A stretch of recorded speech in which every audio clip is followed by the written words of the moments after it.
Naibu Waziri, majibu. Mheshimiwa Spika, ushuru wa mazao katika halmashauri hutozwa kwa mujibu wa kifungu cha 16(1)(a) na (b) Cash Crops and Food Crops cha sheria ya fedha serikali za mitaa sura 290. Sheria hiyo imeweka kiwango cha 3% ambacho hutozwa kwa mazao yanayozidi tani 1 yanayosafirishwa kwenda nje ya halmashauri. Aidha, ushuru wa mazao hutozwa mara moja kwa wafanyabiashara wanaonunua mazao kutoka kwa wakulima na kuyasafirisha nje ya halmashauri. Mheshimiwa Spika, mfanyabiashara anapaswa kuwa na stakabadhi ya ushuru aliolipia muda wote wa usafirishaji wa mizigo ili kuepuka usumbufu. Mheshimiwa Spika, baadhi ya wafanyabiashara wasio waaminifu wamekuwa wakisafirisha mazao hayo kidogo kidogo kwa kutumia maguta, pikipiki na bajaji ili asifikie ujazo wa tani 1 ambayo hulipiwa ushuru. Wafanyabiashara hao wanapobainika hutozwa ushuru wa mazao kulingana na wingi wa mazao waliosafirisha. Aidha, mamlaka zote za serikali za mitaa zihakikishe zinasimamia utozaji wa ushuru wa mazao kwa mujibu wa sheria. Asante. Mheshimiwa Flatai Masej, swali la nyongeza. Asante Mheshimiwa Spika, kwa kuwa tabia hii imekuwa mara nyingi inajitokeza hasa kwenye halmashauri ya Babati mjini na Babati vijijini na halmashauri ya Mbulu, kwa sababu ziko karibu na wameweka mageti.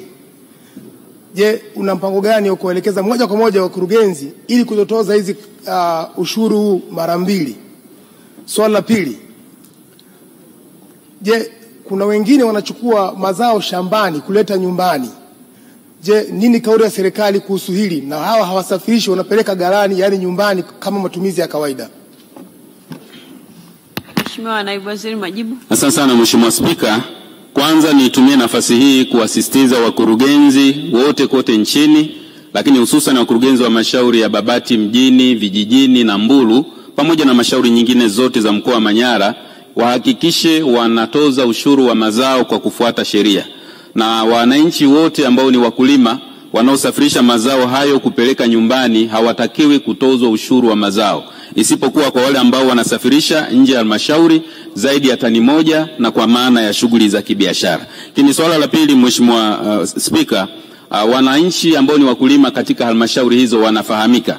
Kwa hiyo ikiwa mwananchi anasafirisha mazao yake kutoka shambani kwa maana ujazo wa zaidi ya tani 1 kupeleka nyumbani, hatakiwi kutozwa ushuru, na kwa sababu viongozi wa halmashauri wa vijiji wanawafahamu wakulima hao, basi natumia nafasi hii kuwashauri wakulima wahakikishe wanatoa taarifa katika vijiji vyao kwamba wanasafirisha mazao hayo kupeleka nyumbani kwa maana ya kuepuka ushuru, lakini pia na changamoto nyingine. Lakini tumia nafasi hii kuasisitiza wakurugenzi kusimamia ushuru huo kwa kufuata sheria.